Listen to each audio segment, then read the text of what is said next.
Libertad Oaxaca, información y opinión libre. ¿Qué tal, amigos de Oaxaca? Muy buenos días. Hoy Libertad Oaxaca, Viral Noticias, se visten de gloria al tener en nuestro estado y en nuestra mesa a una de las escritoras, a una de las periodistas más importantes de los últimos 20 años en el país. Me refiero a Guadalupe Loaesa, a quien le doy la bienvenida a nuestro estado. Y esta vez también estamos acompañados de una escritora muy importante que está saltando a la fama ya desde hace algunos años, con una lectura, una mezcla de una lectura muy agradable para todos los jóvenes, para todas las edades. Ella hace una mezcla de una novela histórica, es un libro que tiene mucho de epistolar, es una mezcla de emociones muy importante. Me refiero a Verónica González Laporte, que está también aquí en nuestra mesa. Bienvenidas a Oaxaca. Muchísimas gracias. Gracias. Si me lo permiten, quisiera empezar, señora Guadalupe. Los oaxaqueños la admiramos mucho y es muy mencionado en el estado su deseo, que ojalá no suceda, porque no son cosas que nos gustaría que pasaran.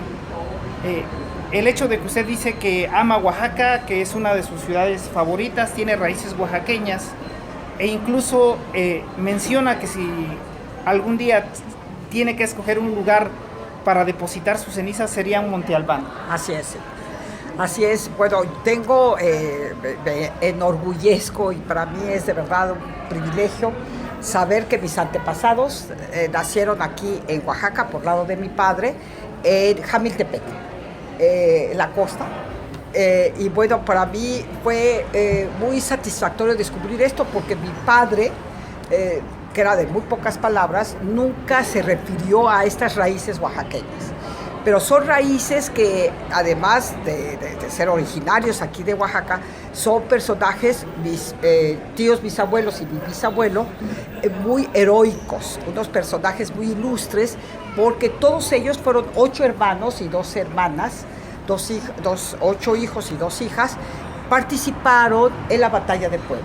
Eran muy cercanos a Porfirio Díaz entonces, y como usted sabe, bueno, uno de los batallones muy importantes que estuvieron allí en la batalla del 5 de mayo en Puebla, pues era precisamente el del coronel general, podríamos decir, Porfirio Díaz, y llega entonces con estos oaxaqueños. Entre ellos, bueno, pues los 7 hermanos eran tan valientes y tan comprometidos que hasta el general Sosa Montes, Sóstenes Rocha, ya ve, está muy enterada porque juntas hicimos una investigación. Sóstenes Rocha decía que eran raza de valientes, que los Loaesa eran raza de valientes. Y bueno, todos tenían algo que ver con la batalla de Puebla. Domingo, que era de los más jóvenes, Domingo Loaesa Caldelas, porque su apellido paterno Caldelas, era el que llevaba la bandera en el momento de la batalla, el tercero, porque los 2 primeros pues murieron en la batalla y demás, y Domingo Loaesa Caldelas llevaba la bandera, a tal grado que hay una calle en Guadalajara que se llama Domingo Loaesa. Y así es que para mí regresar a esta tierra que yo quería desde antes de que yo descubriera todas estas raíces y toda la historia de mis antepasados, yo quería mucho a Oaxaca. Y ahora me explico que es la sangre que llama. La sangre llama, sin duda. Amigos televidentes, Guadalupe Loaesa es una escritora que ha realizado muchas investigaciones, tiene más de 45 títulos. Es una persona que tiene otras participaciones en el tema de la cultura, el arte. Ha incursionado de alguna forma en el teatro. Claro, gracias a Agustín Lara, gracias al libro que también una coautoría, junto con Pavel Granados, hicimos la biografía que nos llevó 10 años, porque la vida de Agustín Lara, bueno, es riquísima en todos los sentidos, no nada más su obra musical, que es muy extensa, y escribió cerca de 300 canciones, y otras inéditas que todavía no conocemos, sino que forma parte de la historia de México. Él nace en 1898, se quitaba 2 años porque quería nacer con el siglo, y nace en la Ciudad de México, aunque se enamoró de Veracruz porque él amaba Veracruz, el estado de Veracruz. Entonces, en una ocasión, unas olas lo revolcaron. Entonces, él dice que volvió a nacer en Veracruz. Entonces, él se consideraba de Tlacotalpan. Y entonces hicimos estas presentaciones siempre con intérpretes para que cantaran la música de Agustín Lara. Pero además los que somos feos, los que no somos agraciados, le debemos un gran favor a Agustín Lara, porque él rompió con el mito de que los hombres feos puedan andar con una de las mujeres más bellas del mundo. Él era muy autocrítico en ese sentido porque decía que su peor enemigo era el espejo, por ejemplo, ¿no? Hacía mofa de esto. Y claro, se sabía tan seductor y compensaba, porque además déjeme decirle que tuvo muchas mujeres, muchas amantes, novias, esposas, y yo llegué a entrevistar a... Pablo y yo nos distribuimos las mujeres para entrevistarlas y que nos contaran su vida con Agustín Lara. Y yo entrevisté a Gigi, que es una... Ella se ocupa de la Casita Blanca de Veracruz, todavía vive, y a Rocío Durán, en fin, algunas viven.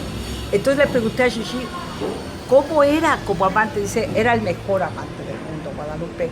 Era de una ternura, de una enorme ternura. Pero además, me dijo Gigi, calzaba grande. Yo no sabía a qué se refería, ¿no? Porque yo, ingenua, sí, calzaba, ¿cuánto qué? Tenía manos grandes, pies grandes, ¿cómo? No, calzaba grande, Guadalupe, y ya no hagas tantas preguntas, porque me estás ruborizando, y además es mi historia de amor, porque hasta la fecha estas mujeres hablan de él como si acabaran de cenar con él la víspera. Lo describen con sus trajes, con sus atenciones, cómo las cortejaba, cómo las enamoraba, y también, fíjese, las erotizaba. Cosas que en la actualidad difícilmente pudiéramos hacer. Estamos inmiscuidos en un mundo de redes sociales. Ahora decir te quiero es un TQM, es un me gusta, es un like, sí. Cosas que ya no tenemos la ansiedad. Seguramente en estos momentos, si viviera Agustín Lara y estuviera en algún restaurante, ya se hubieran corrido sus fotos por las redes sociales, incluso con el precio de la factura de lo que había costado el desayuno, la cena. Sí, son claro. Cosas que ya no serían posibles de vivir. Creo que es parte de una buena historia. Pero además hay otro factor muy importante que se explora en ese tipo de relaciones de Agustín Lara, muy importantes, y es un hecho. Los hombres feos podemos cargar mujeres bonitas, y eso no es algo que sea muy agradable desde el punto de vista de las neurociencias.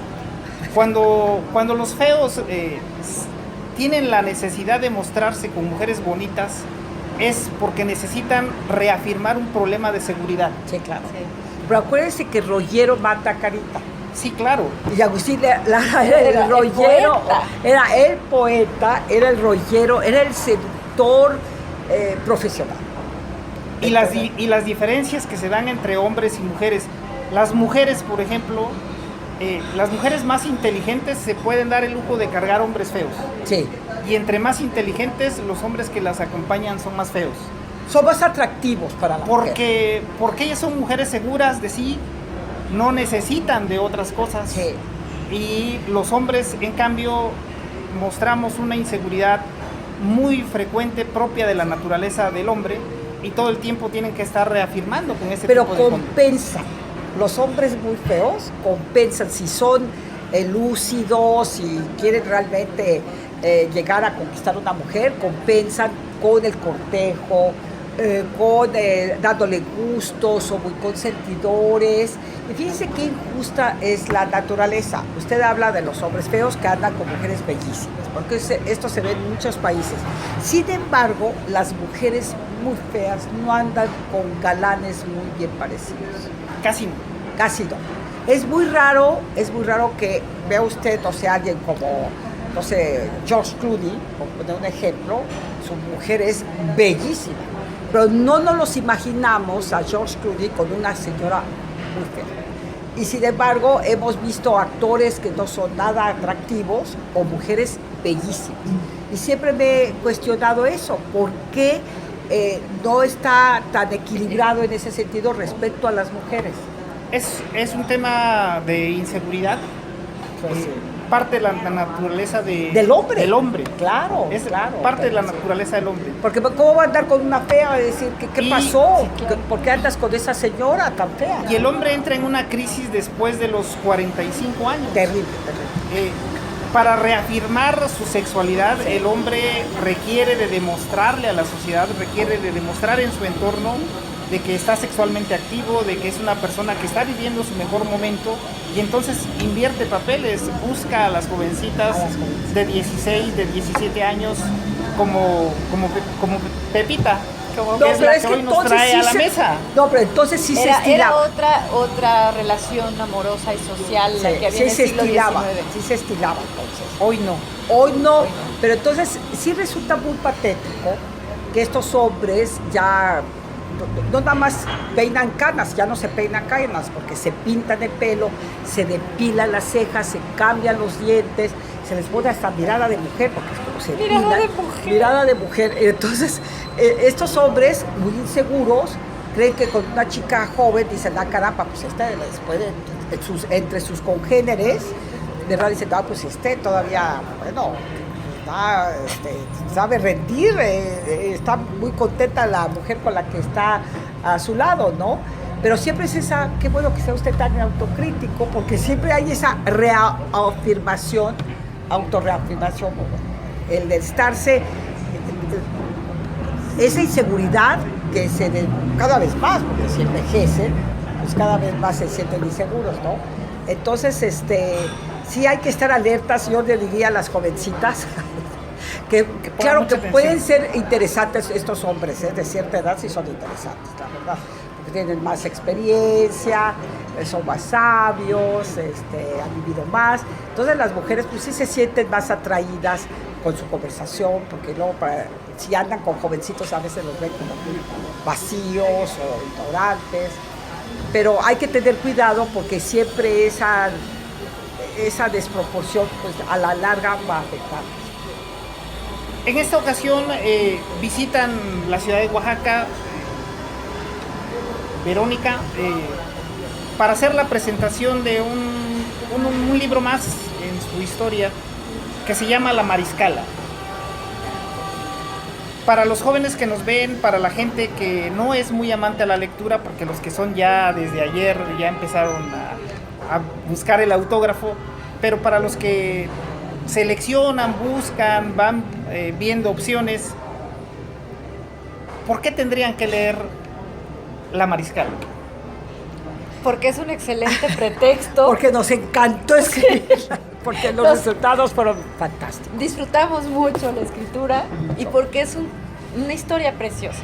Es una historia de amor muy bonita, muy poco común por el papel que ella juega en esta historia de amor en los capítulos finales de la novela, y porque nos permite también conocer el contexto histórico, conocer un poco más del contexto histórico en el cual se lleva a cabo esta historia de amor.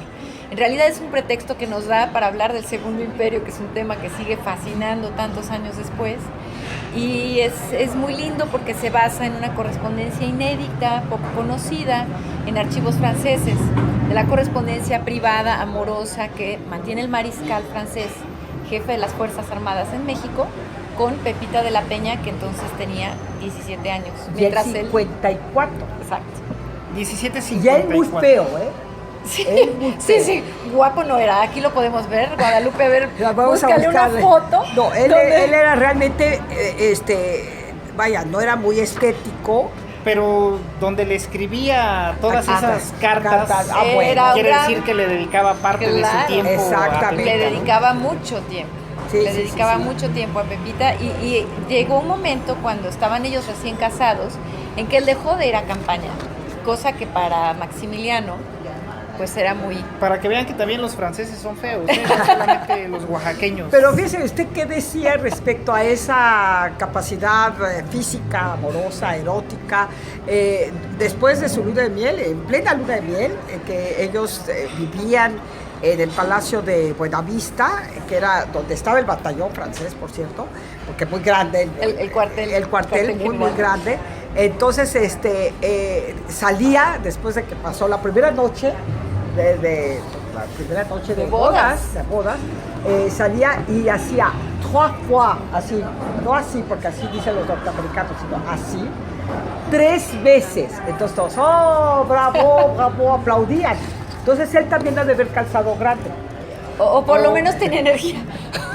Bueno, que también es importante decirlo, Pepita viene a rejuvenecerlo cuando él Claro, estaba saliendo de un estado depresivo. Ese sí es ¿no? un hecho, que era rejuvenece, viudo sí. y La era revitalizó. hijo. Él quería fundar una familia, nunca había Sí. podido tener hijos. Eso es bien importante. Y es en México donde se entera de que la esposa había fallecido, Exactamente. busca una oportunidad, aparece una joven muy bella como se describe Pepita, e indudablemente a su edad, lejos de su país, con la nostalgia, el estado depresivo, yo creo que Pepita vino a llenar su mundo, ¿no? Eso por una parte, y también había una cuestión política que no se debe pasar de largo. Pepita venía de una muy buena familia, como dice Guadalupe. Una niña bien. Exacto, le dejo el término porque es de ella, eso no lo puedo ni usar, ¿no? No era de Polanco, Sí, exacto. no era de Polanco, ¿verdad? No, pero era una niña bien del centro histórico, porque es donde Sí. vivían las grandes familias. Sobrina nieta de un presidente de México, Gómez Pedraza. Entonces había sido educada en un medio muy favorecido, entre monjas, por supuesto, era huérfana, y ella de alguna manera estaba buscando esta imagen de padre protector. Y Bazin buscaba sentarse en México. ¿Qué mejor que un matrimonio? Era el hombre más poderoso en México después de Maximiliano, eso es importante decirlo. El casarse, ese matrimonio le iba a aportar una legitimización en México, le iba a traer niños, hijos mexicanos que tendrían raíces aquí. Entonces fue un matrimonio que a ambos les cayó perfecto porque Pepita se estaba casando con el segundo hombre más poderoso de México, iba a tener un reconocimiento social para el cual no estaba para nada preparada y que sin embargo le fascinó desde un principio. Y bueno, es un matrimonio que les cae muy bien a ambos. El cortejo fue muy rápido, muy bonito, pero extremadamente rápido. Se conocen en marzo en un baile, se casan en junio. Pero como todas las historias de amor, tiene una parte trágica. Sí. Pepita escoge a un hombre que es señalado después de traidor, Sí. a un hombre que tiene que estar en la cárcel, y como todas las historias de amor, tienen un final a veces no muy feliz. ¿Por qué no nos cuenta esta parte? Bazin es un personaje muy difícil para Francia. En primer lugar, para irnos un poco en retrospectiva, es el hombre de confianza de Napoleón. Hay que recordar que los mexicanos le ganan a los franceses en Puebla el 5 de mayo de 1862. Y esa es una derrota muy difícil de asumir para los franceses. Ellos están muy enojados. Entonces Napoleón va a escoger a su general de muchos años, de mucha experiencia y en el que más confianza tiene para ganar México.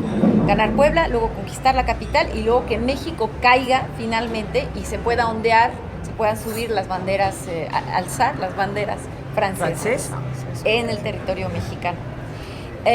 Lo consigue. Y entonces en ese momento el general Bazin se va a convertir en el mariscal Bazin, va a tener mucha fuerza. Sin embargo, en Francia las cosas se están poniendo muy difíciles porque las cámaras no están de acuerdo con esta invasión, les está costando muy caro a los franceses, se están muriendo muchos chicos jóvenes, los soldados son chavos de 17, 20 años, 21, a veces no saben ni para qué vienen. Y es gente que está acostumbrada al frío, llegan aquí a Veracruz, hay epidemias, hay vómito, hay cólera, se empiezan a morir, los generales escriben al Ministerio de Guerra diciendo, se me están derritiendo como nieve al sol, se me están muriendo como moscas, ¿qué hago? Hay más soldados franceses muertos por las epidemias que por las balas de los juaristas, eso es importante señalarlo. Y ellos están muy preocupados porque no saben cómo manejar a sus tropas. Y los chicos, pues ellos no saben ni por qué están peleando. Algunos de ellos escriben a sus familias diciendo, no sabemos, ¿qué estoy haciendo aquí? Sí, exacto. Exacto, ¿qué estoy haciendo aquí? Entonces, cuando Napoleón ve todo esto, empieza a preparar la retirada en secreto. No se lo dice a Maximiliano porque sabe que va a traicionar a Maximiliano y lo va a dejar hundirse solo con el barco. En el momento en que él regrese a sus 38,000 franceses, soldados franceses a Europa, no se lo dice y Bazin entra en el secreto. Y poco a poco van a empezar a planear el regreso de estas tropas. ¿Por qué los necesita en Francia? porque Francia tiene una amenaza muy poderosa, que es el imperio prusiano. Son los prusianos que van a atacar a Francia y que van a fundar el imperio alemán. No había imperio alemán. En ese momento, el conflicto internacional con Prusia es muy poderoso, y entonces Napoleón dice: necesito mi armamento y mis soldados en Francia para que defendan mis fronteras. Y la aventura mexicana, ya iban muy mal las cosas. Los liberales ya habían avanzado muchísimo, Juárez estaba cada vez más consolidando a sus seguidores, y eso también no los ayudó nada. Claro que no. La iglesia nunca recuperó los bienes, Maximiliano nunca se los regresó, y Maximiliano se iba haciendo chiquito. Se está haciendo cada vez, y no les resultó, las expectativas de los conservadores no correspondían para nada con la actuación de Maximiliano. Maximiliano se ausentaba de la ciudad, Carlota empezó a desvariar un poquito, etcétera. Entonces eso también del contexto era la decadencia. Era ya la decadencia. Era la decadencia. No tenían otra más que regresar. Habían perdido demasiado dinero, ¿no? Sí. Y empezaron a entender que había sido una intervención totalmente estéril, que no había servido para nada. No había servido para nada. Después del fusilamiento. Después del fusilamiento, Bazin se vuelve director de la Academia Militar durante 2-3 años, que era un puesto muy importante, pero era un puesto, digamos, un poco más protocolario. Cuando ya los prusianos están prácticamente en las fronteras, Napoleón le dice: usted va a ir a defender nuestra frontera. Incluso Bazin se defiende y dice: es que yo ya tengo más de 60 años, yo ya no... ¿Por qué no ponemos a 4 generales? Yo puedo llevar una columna y mis otros 3 colegas... No, va a ir usted y va a ir solo. Lo manda solo a la cabeza de 200,000 franceses, pero los franceses se van a enfrentar a 400,000 prusianos armados hasta los dientes con un armamento mucho más moderno.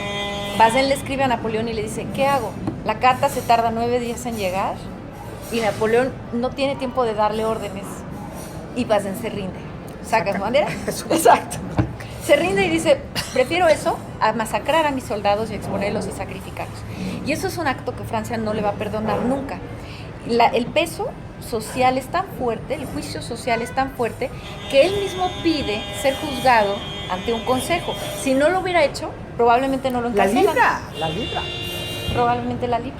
Pero, entonces, perdón. Además, seguramente, amigos del auditorio, ustedes estarán en este momento muy interesados pensando que del personaje del que nos habla aquí Verónica es un personaje del que se habla mucho en Francia, y lo que sabemos es que no lo quieren. Ahí no lo quieren. No lo quieren. No se menciona. Si alguien llega y quiere pedir información, quiere hablar del tema, es un tema vetado, es un tabú.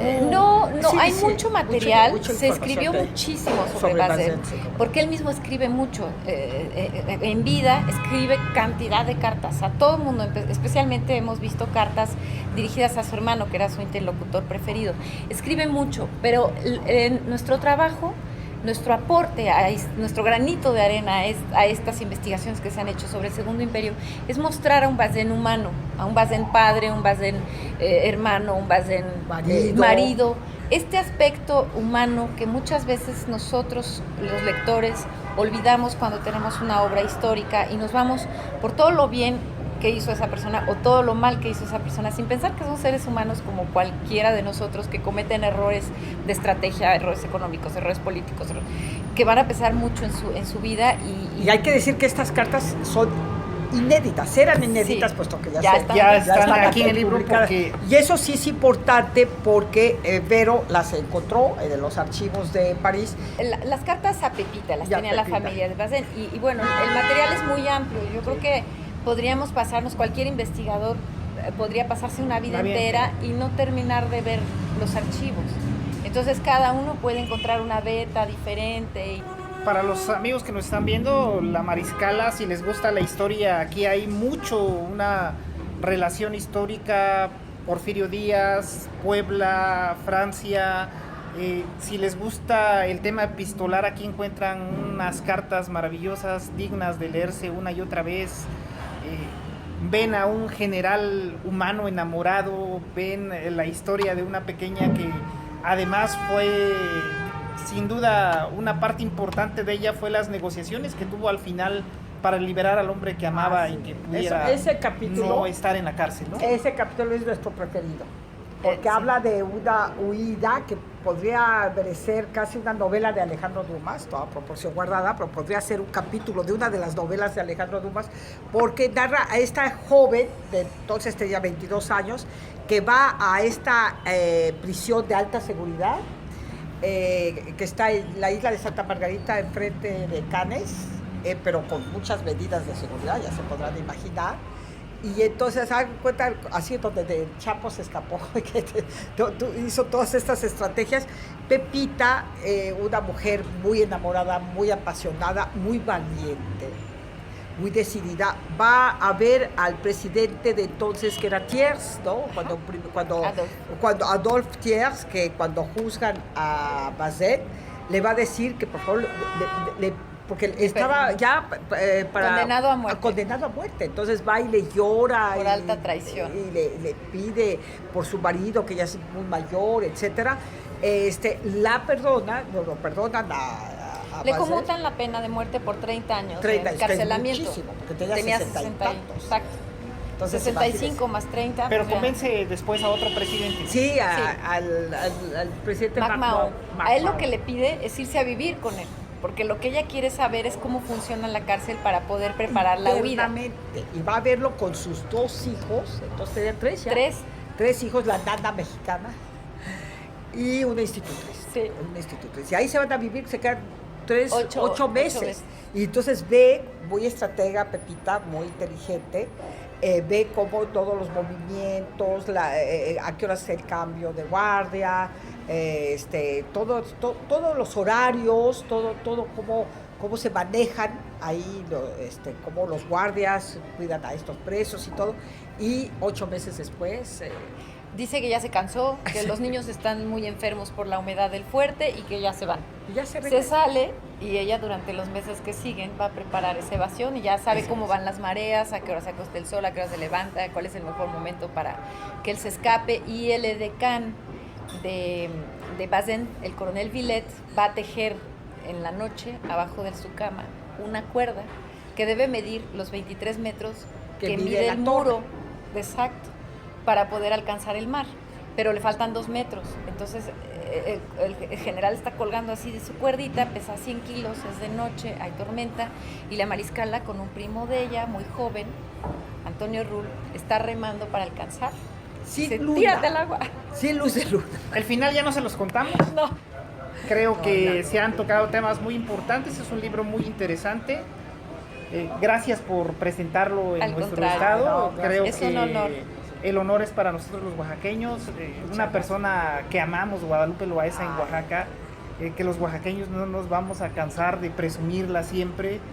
45 libros se dicen fácilmente, pero Es toda es una vida. toda una vida. De labor, claro. leyendo, dedicada. Y a la déjenme cultura. recordarles aquí a mis compatriotas, los oaxaqueños, que yo sostengo que después de después de Oaxaca, París es una de las ciudades más bonitas del mundo.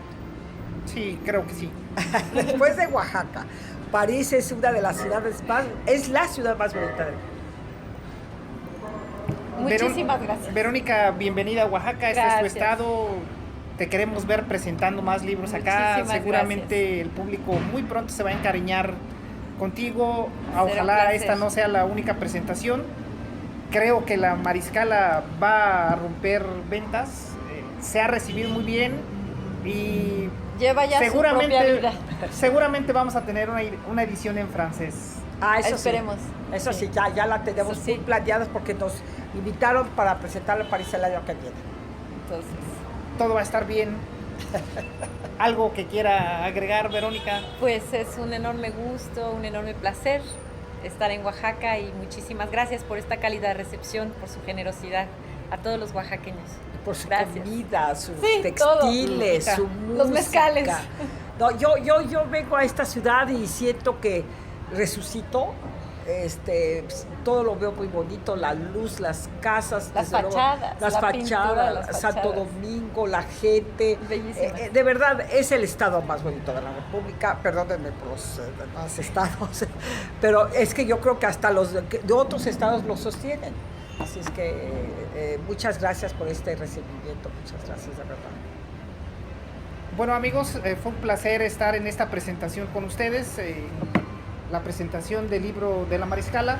Esperamos pronto acudan ya a las librerías, ya está en la venta aquí en la ciudad de Oaxaca en las principales librerías.